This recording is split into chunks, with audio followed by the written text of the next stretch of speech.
Mesdames, Mesdemoiselles et Messieurs, bonjour. Ce matin, nous allons parler des mesures restrictives. Qu'est-ce qu'une mesure restrictive? Il faut savoir simplement que la mesure restrictive peut être définie comme une règle qui limite ou un moyen qui limite la liberté et venir d'une personne ordonnée par le juge d'instruction. Et en Côte d'Ivoire, selon l'article 153 du Code de procédure pénale, nous avons deux mesures restrictives. Il y a la détention préventive et le contrôle judiciaire. Ce qui est bon à savoir, c'est que les mesures restrictives, c'est-à-dire la détention préventive et le contrôle judiciaire, sont des mesures exceptionnelles, sont des moyens exceptionnels que le juge d'instruction doit utiliser. Sinon, le principe, c'est la liberté de la personne. Le principe, c'est laisser la personne aller et venir sans lui imposer quoi que ce soit. Mais la loi permet au juge d'instruction de soit de placer la personne en détention préventive, soit d'imposer le contrôle judiciaire à l'inculpé. C'est quoi le contrôle judiciaire? Il faut savoir que le contrôle judiciaire est un moyen qui permet au juge d'instruction de limiter, c'est-à-dire de diminuer la liberté de l'inculpé sans le mettre en prison, sans le placer en détention, sans l'envoyer en prison. Donc, cette mesure-là permet simplement au juge d'instruction de limiter, de diminuer, de réduire la liberté d'une personne sans que cette personne-là ne soit envoyée en prison, mais à la condition que cette personne respecte un certain nombre d'obligations que le juge d'instruction va imposer à cette personne-là. Il faut savoir que le juge d'instruction peut à tout moment de son enquête mettre une personne sous contrôle judiciaire. La personne peut être en détention préventive et le juge d'instruction va décider de mettre cette personne sous contrôle judiciaire. La personne peut être inculpée, mais ne pas être même mise sous contrôle judiciaire ou placée en détention préventive. Et à un certain moment donné, le juge d'instruction va estimer qu'il est bon que cette personne-là soit placée en détention préventive. Alors, à quel moment est-ce que le juge d'instruction peut mettre une personne sous contrôle judiciaire? Alors, le juge d'instruction met une personne sous contrôle judiciaire lorsque la peine de cette personne, c'est-à-dire que selon au cours de la procédure, lorsqu'on estime que l'infraction commise par cette personne-là peut conduire à une peine d'emprisonnement. Alors, si ça peut conduire à une peine d'emprisonnement, la loi permet au juge d'instruction de placer une personne sous contrôle judiciaire. Alors, dans ce cas, comme je l'ai dit, l'inculpé qui est poursuivi doit respecter un certain nombre de conditions imposées par le juge d'instruction. Alors, quelles sont ces conditions que la personne doit respecter? Il faut savoir que l'alinéa 2 de l'article 154 donne un certain nombre d'obligations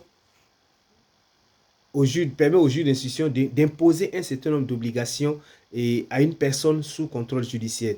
C'est-à-dire, entre autres, interdit à cette personne de sortir du territoire, interdit à cette personne de ne pas aller hors d'un territoire bien déterminé et de demander à cette personne de ne pas quitter son domicile ou sa résidence et de ne pas sortir dans un certain lieu, de ne pas aller dans un certain lieu, d'aller peut-être se rendre, par exemple, soit dans un commissariat, soit dans une brigade de gendarmerie, et peut-être chaque semaine, chaque 2 semaines, et d'aller au greffe du juge d'instruction chaque mois, chaque semaine. En tout cas, un certain nombre d'obligations que le juge d'instruction va imposer à la personne ou à l'inculpé. Et l'inculpé doit pouvoir respecter ces mesures-là. Et si l'inculpé ne respecte pas ces mesures, alors le juge d'instruction pourra transformer ce contrôle judiciaire en détention préventive. Donc, il faut respecter un certain nombre de conditions imposées par le juge. Et pour ces conditions, je vous demanderai de vous référer à nos ouvrages qui vous permettront d'avoir les conditions de façon plus simple. Mais il faut retenir que le juge d'instruction, il y a plusieurs obligations que le juge d'instruction peut imposer. Répondre aux convocations du juge d'instruction, remettre au greffe son permis de conduire, remettre à la police ou à la gendarmerie son permis de conduire contre un récépissé, remettre à la police, à la gendarmerie ou même au greffe du juge d'instruction son passeport contre un récépissé, éviter de conduire tel ou tel véhicule, éviter de se rendre dans tel ou tel lieu. Il y a au moins 15 mesures restrictives, 15 obligations qui peuvent être imposées à cette personne. Il faut savoir que toutes les obligations ne sont pas imposées à cette personne. Le juge d'instruction peut déterminer les obligations qui vont être imposées à la personne.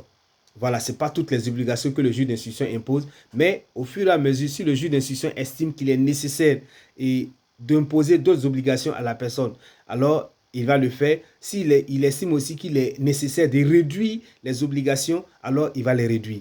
Donc, il faut savoir que déjà, les obligations qui sont imposées, ce n'est pas toutes les obligations qui seraient imposées, mais le juge d'instruction va déterminer quelles sont les obligations qui doivent être imposées à la personne qui est sous contrôle judiciaire pour permettre à cette personne-là de continuer à vaquer simplement à ses occupations.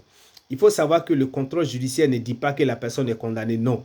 La personne est prévenue, la personne est un inculpé et il y a une enquête qui est menée par le juge d'instruction, mais le juge d'instruction ne place pas cette personne en prison, ne met pas cette personne en prison, il laisse cette personne s'inculper et vaquer tranquillement à ses occupations, mais cette personne-là doit respecter un certain nombre de conditions. S'il y a lieu, après les enquêtes du juge d'instruction, d'envoyer la personne pour être jugée, le juge d'instruction le fera.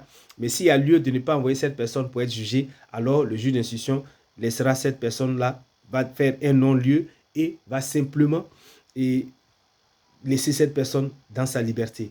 Merci de m'avoir écouté ce matin et nous allons poursuivre encore le contrôle judiciaire qui n'est pas terminé, mais je vous dis merci déjà de m'avoir écouté et surtout de partager la vidéo et de liker la vidéo comme vous voulez, mais partagez cette vidéo pour que toutes les personnes puissent comprendre ce que c'est que les mesures restrictives. Que Dieu vous bénisse. Merci.